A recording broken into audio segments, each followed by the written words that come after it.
Au son de la musique afro-jazz, des touches de précision sont appliquées à des œuvres d'art qui pourraient finir par être exposées dans des galeries au Zimbabwe et au-delà. Tous ces artistes sont autodidactes et travaillent au village UNU, un studio qui forme les jeunes talents depuis 2009.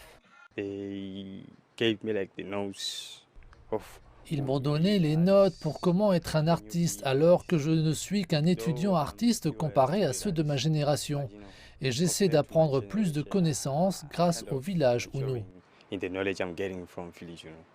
Le village UNU a profité des portes ouvertes par les sculpteurs sur pierre réputés du pays pour aider de nombreux peintres à faire leurs avancées.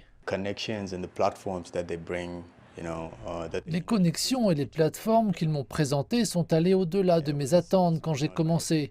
J'ai exposé en Asie, en Europe et actuellement je travaille pour une exposition à Paris.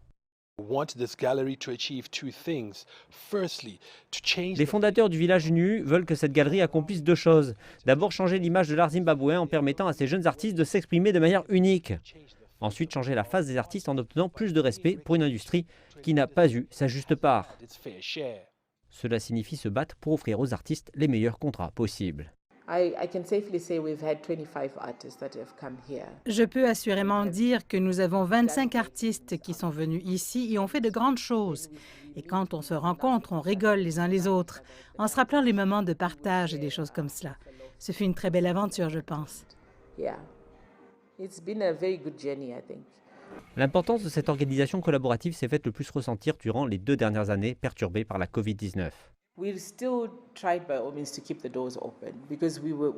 Nous avons quand même essayé de garder les portes ouvertes parce que nous avons réalisé que nous étions un lieu de refuge. Un refuge dans le sens où peu de gens peuvent comprendre pourquoi un artiste a besoin de temps pour être soi-même dans un studio pour travailler. Un refuge en sachant que je ne suis pas le seul artiste à passer par ce genre de phase. Alors que la situation commence à se renormaliser, davantage d'expositions seront organisées et les œuvres créées en période de confinement pourront enfin être présentées au public.